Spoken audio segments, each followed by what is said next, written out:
All right. We are on the third and final principle of the 30-day challenge to stop binge and emotional eating. So far, we've covered nutrition and regular eating. Regular eating. And again, I'm repeating myself. I know a lot at the beginning of these videos, but it's so that you really get this skill in your heart, in your body, in your mind, and you really see results. That's what this program is about, seeing measurable results. In just 10 days or so, we're going to retake that first question you answered and see how you're doing. Right now, we're just graduating to the second level of Maslow's hierarchy of needs. We've really got this first level down.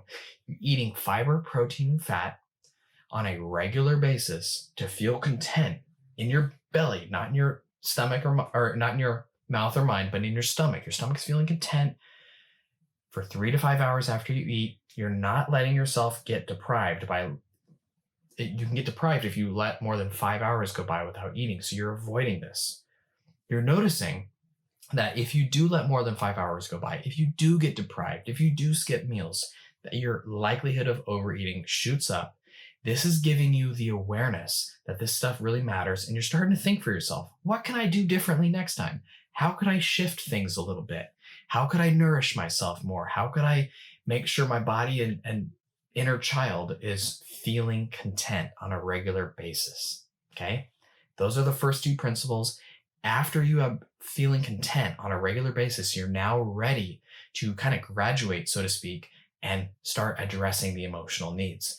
To start off this conversation around emotional eating, we're just going to talk about Gina's story. As you know, if you've been following the emails, you've been following Gina's story.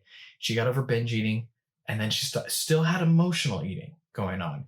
And the key thing for her, a really important principle, was realizing what emotional benefit the food was giving her, okay? So down below, you can see more examples, and I'll talk to you about this in the future email as well. But food was making her relax. Food was giving her time alone. Food was making her feel in control. Food was distracting her. Food was making her escape. And the basic premise of this is that when you have a desire for food, you reflect, what do I need right now? What is this giving me, right? Like in the beginning, you just want to know the benefit. You just want to know what food is giving you. You want to be aware of that. This is where you study. I'm emotionally eating right now, right? When you're emotional eating or after you're done emotional eating, you think, what did I need right there? Did I not give myself a break during the day? And that food was my break during the day. I checked out. I was fatigued. I was exhausted, and food was a temporary relief where I could actually stop thinking.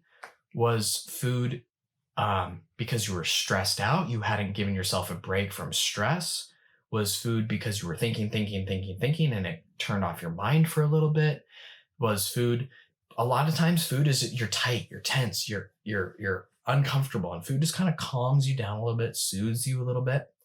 In the beginning of talking about emotional needs for food and healing that, we just need to be aware what emotional need food is temporarily meeting, right? Because when you use food to calm down, yeah, it kind of temporarily meets that. It temporarily helps you calm down. It temporarily distracts you. It temporarily helps you reduce stress, right? Then, of course, you might feel guilty. It doesn't really help you in your health journey. It doesn't help you in the long run. So beginning is just about noticing this reward cycle and noticing how food can kind of mimic an emotional need, okay? And again, we're just being honest with this. We're not guilt tripping ourselves or anything like that. We're just trying to be honest. What benefit emotionally do my foods give me, all right? So that's a question I want you to reflect on. Continue practicing the nutrition and regular eating principles, and we'll continue onwards with this journey. And the email down below introduces two powerful questions. What am I feeling right now? And what do I need right now? We will continue those tomorrow. All right? Namaste.